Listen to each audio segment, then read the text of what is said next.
So, if you watch these episodes, it's highly, highly likely that you run a practice. And what I thought would be valuable is to have a conversation about the hard truths of being a business owner.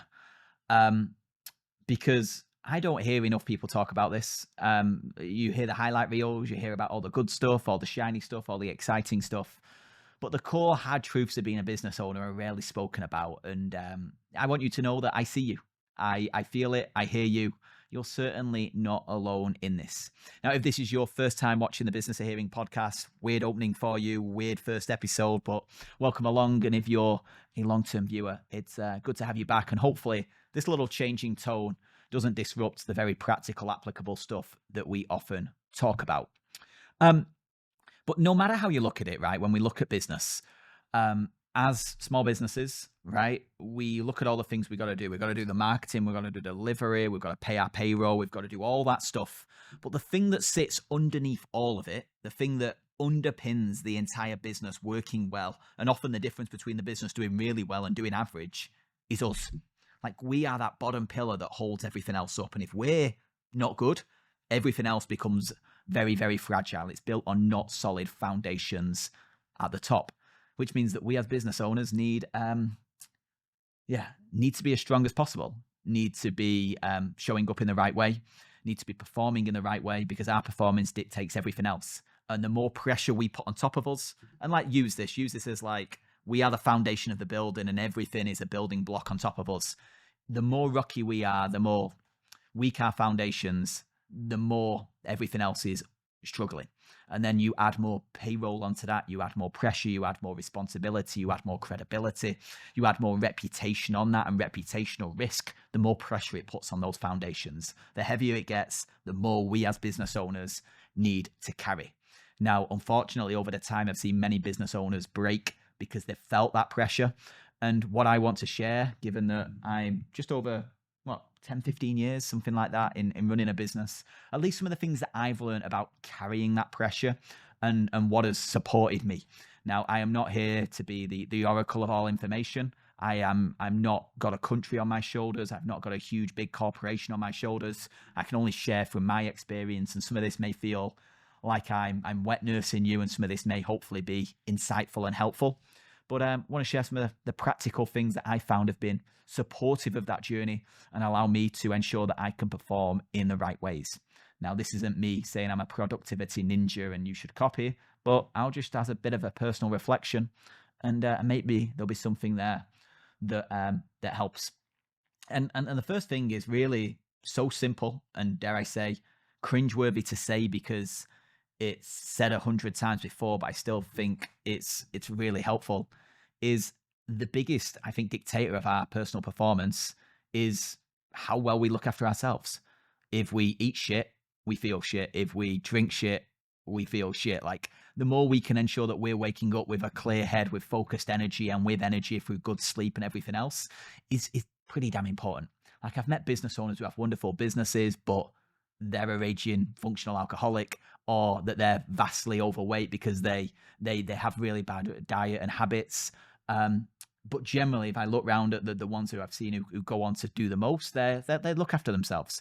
They're not boozing constantly. They're eating a balanced diet. They're sleeping well. They know the energy that they need to bring for the people that put their trust in them. And it's not groundbreaking. It's not revolutionary. It's pretty damn obvious. But I think the first thing that we need to look at always with the pressure that we carry is we look after ourselves first. And it's easy when you run a business to convenience food snack, to numb the stress, or whatever it may look like, or give yourself 15 coffees a day just to get through the day. But all that stuff has a cost. And there's been days in my time where I've lived off energy drinks and then booze to kill off the energy drink before bed. There's times where my diet's gone to shit because I'm working all hours and eating late at night and missing meals, blah, blah, blah, blah, blah. It starts to show, it starts to crack, and it starts to feel the pressure. And I think as business owner to business owner, that's been one of the biggest things that supported me of being clear with boundaries. And I'm not perfect. The fact I do a podcast in a pub is a little bit more tongue-in-cheek and playing to the British stereotype more than anything else. But getting those foundations right is pretty damn important. Um, the second one that I found is really helpful is simply organization and planning. Um, there's a lot of business owners that I speak to that I'm always shocked to hear they kind of don't have a plan of what they're doing. They turn up to work and then just get busy, which I can't even comprehend walking into a day and just trying to work out what I'm going to do that day on the day.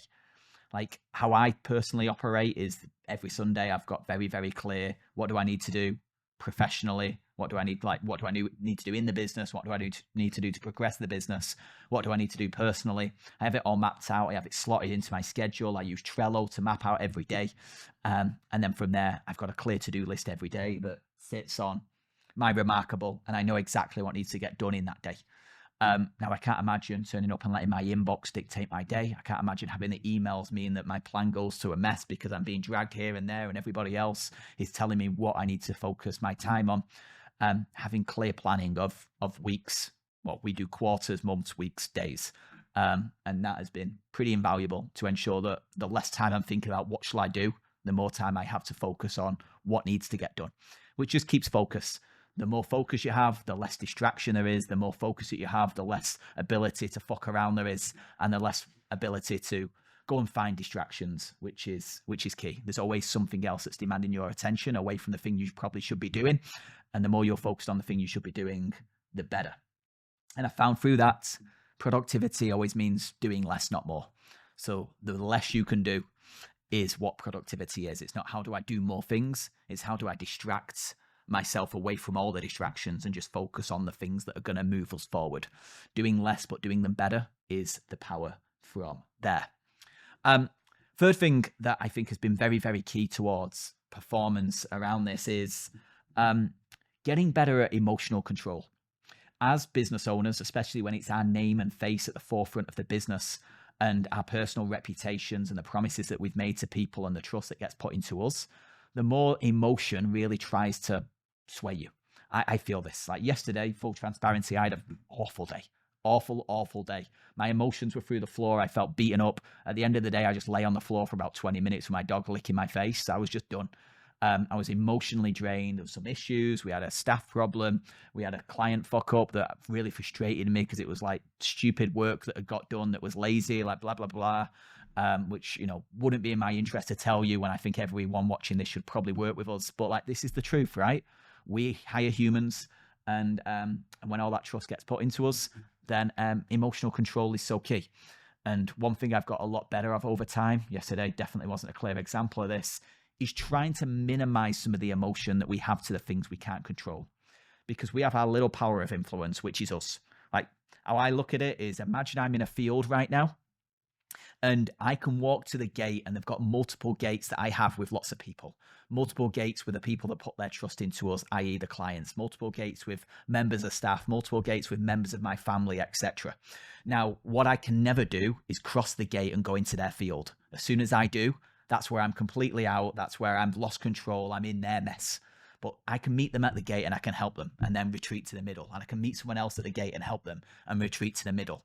And it's a stupid little game that I've played in my own head. But I know as soon as I step into somebody else's world, I'm out of my control. And as a result, that's when emotions can become more challenging. I've got to meet people at the gate in order to support them, help them, advise them, not get into the mess with them.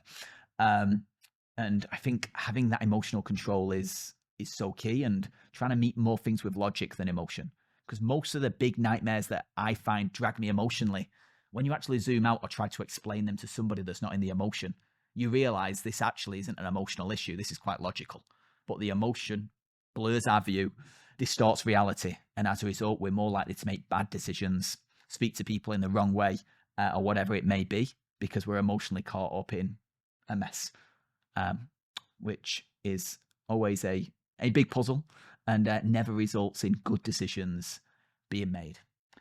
What else do we have in terms of being a business owner that definitely helps?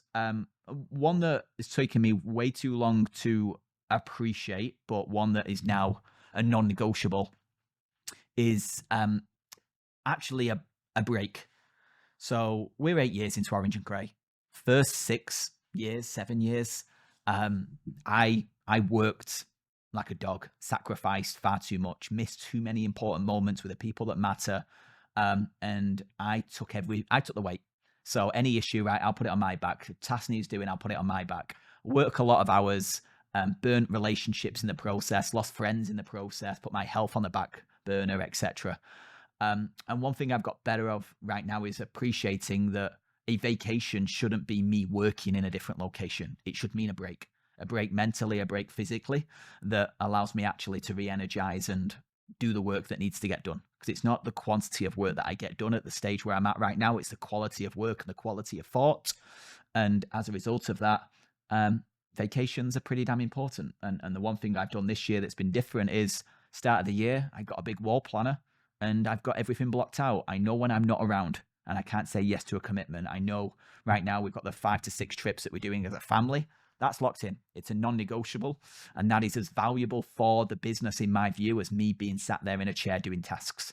Because right now, my job is to make strategic decisions for the 80 plus practices that put their trust into us, that's going to protect them, protect the employees that we naturally need to support, etc. So me making smart decisions rather than rush decisions is pretty damn important. And vacations are a big way to do that. So encouragement to you, if you're like me and think you need to be always working, always on, can't have time off, then my encouragement to you is I think time off is probably more valuable time than time in. If you're at a stage where making decisions is pretty key. And if you're watching this, that's probably the truth. I think that's pretty much it. I'm sure I had a fifth, but it's escaped my head and I've not got anything written down. But as business owner to business owner, the stress that you carry, the burden that you carry, the pressure and everything else, you're not in this alone. I see you because I am you. I feel you. It's challenging. And the most important thing is you give yourself some love in that process. You look after yourself, because if you break, everything else breaks, because that's the weight that we carry as the business owners. So please prioritize looking after yourself, get planning so you've got less reactive and you're more proactive in what you do. Please schedule your vacations and holidays. Know it's valuable time that you need to ensure you're looked after. And then from there, do what you can in order to bring logic, not emotion to things, and try and create some distance, and know that you stepping into other people's fields is a dangerous place for you to be plodding your feet. But hopefully that's been helpful. Bit of a different episode. Maybe you've taken nothing away from that. Maybe you've taken something away. I'm not sure. But just wanted to put some of those thoughts down. But I appreciate you listening as always. Any questions that you ever have, please drop a comment. Please drop me a WhatsApp, an email. All my details are in the show notes. Be good to hear from you. And if I ever say anything that helps, that resonates, please feed it back. It makes me sitting in this dark pub on a Friday afternoon feel less soulless. But I appreciate your time, and I'll speak to you soon.